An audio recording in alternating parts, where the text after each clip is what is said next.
For every swing, every moment, the Milwaukee Brewers fight.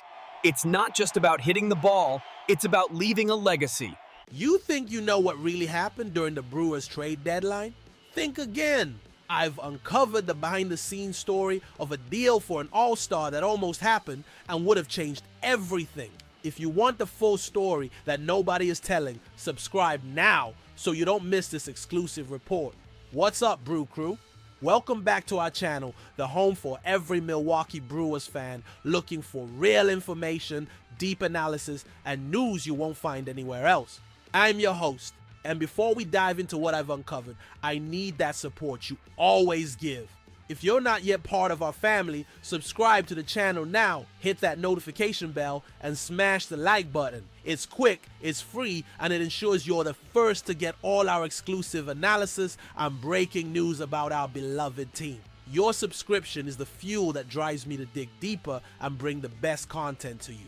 So click that button and join the most loyal fan base in the MLB. Done. Great, because the news I have for you today is the kind that changes our entire perception of the trade deadline that just passed. Many of us, myself included, were left with that feeling that something was missing, right? We saw the arrival of reliever Shelby Miller, a good reinforcement for the bullpen, and the DFA of Nestor Cortez, an understandable decision.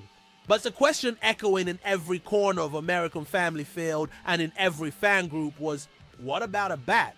Why didn't we bring in an impact hitter for the middle of the lineup? Well, Brew Crew, the answer is more complex and far more interesting than we imagined. It wasn't for a lack of trying. In fact, our general manager, Matt Arnold, was very close to closing a deal that could have completely redefined our postseason chances. And I have the details. The information comes from one of the most respected sources in baseball, Ken Rosenthal of The Athletic, and was confirmed by the player involved himself. The name on the table, the main target of our front office, was the all-star first baseman and designated hitter Rhino Hearnd. Yes, you heard that right. Hearnd, that powerful left-handed hitter who had a spectacular season with the Baltimore Orioles, was the guy Matt Arnold wanted to see in our navy and gold uniform. For weeks, the hot stove was burning with this possibility. His name was whispered in the corridors, and now we know it was much more than just a rumor. Hearnd personally revealed to Rosenthal that he was practically convinced he would be traded, and that Milwaukee was one of the most likely destinations. The situation was so advanced that he listed 4 teams he thought he would be playing for after the deadline: the Boston Red Sox, Texas Rangers, Houston Astros, and of course our Milwaukee Brewers. But this is where the story takes a dramatic turn and gives us an inside look at what really happened. Hearnd's connection to the Brewers already existed. He mentioned receiving text messages from some of our players who wanted him on the team. And the most revealing part of all was the contact made by DL Hall. Remember, Hall came to Milwaukee from the Baltimore Orioles in a trade that involved Corbin Burns. He knows the Orioles organization well, and of course he knows Hearnd. According to Hearnd himself, DL Hall and other Brewers players sent him messages saying, verbatim, "Hey, we made a good offer for you." This, my friends, is a confirmation from the inside. It wasn't an inquiry. It wasn't a casual call. It was a formal proposal, a good offer, in the words of the players who had access to the information. This proves that Matt Arnold wasn't just sitting on his hands. He identified the need, targeted a high-caliber player, and was aggressive in trying to close the deal. Hearnd would have been the perfect piece. A left-handed bat with power to protect William Contreras and Rhys Hoskins in the middle of the order, capable of playing first base to give Hoskins a day off, and most importantly, serving as a lethal weapon as a designated hitter. His presence would have brought a balance that we sometimes lacked against elite right-handed pitchers. The plan was clear, and the execution was nearly flawless. Hearnd was so sure he was on the move that on the eve of the deadline, he didn't even travel with the Orioles to Chicago, waiting for the call that would define his new home. So the million-dollar question is, if our offer was very good and the player was aware of our interest, why is Rhino Hearnd wearing a San Diego Padres uniform today and not ours? The answer, Brew Crew, lies in the complex dynamics of a trade market and the philosophy that guides our front office. Ultimately, the Baltimore Orioles, aware of the value of their asset, opted for the San Diego Padres proposal, and this is where our analysis needs to go deeper.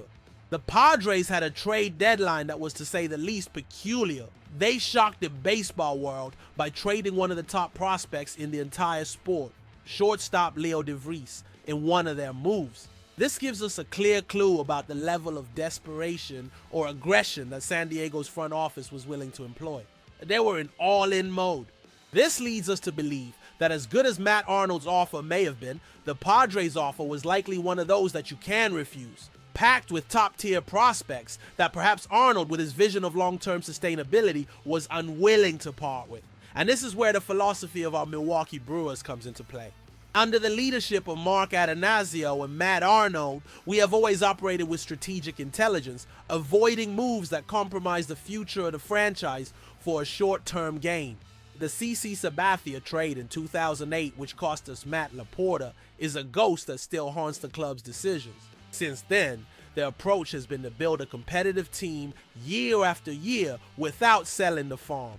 I firmly believe that the Orioles front office put a price tag on Hearnd that Arnold deemed excessive. He made a strong, fair offer that signaled our desire to win now, but he drew a line in the sand and refused to cross it. He wasn't going to mortgage our future for a rental player, no matter how good he was. This decision has a direct and immediate impact on our team. On one hand, it's frustrating. Knowing we were so close to adding an all-star bat and seeing him go to another National League team is a gut punch. Hearnd could have been the piece that elevated us from a playoff team to a serious title contender. His offensive production would have given a much larger margin of error to our already fantastic pitching staff. On the other hand, Matt Arnold's decision is a massive vote of confidence in the roster we have today. It's a message to Rhys Hoskins, to Willie Adames, to Sal Frelick, to Jackson Chourio, and to the entire offense saying, we believe in you. We believe you have enough to go all the way. We kept our top prospects, ensuring that the Brewers' window of contention remains open for many years to come. It's a bet on our culture, our clubhouse chemistry, and the talent that's already in-house. The revelation that the Brewers made a very good offer for Rhino Hearnd rewrites the script of our trade deadline. We've shifted from a perception of inactivity to one of calculated aggression.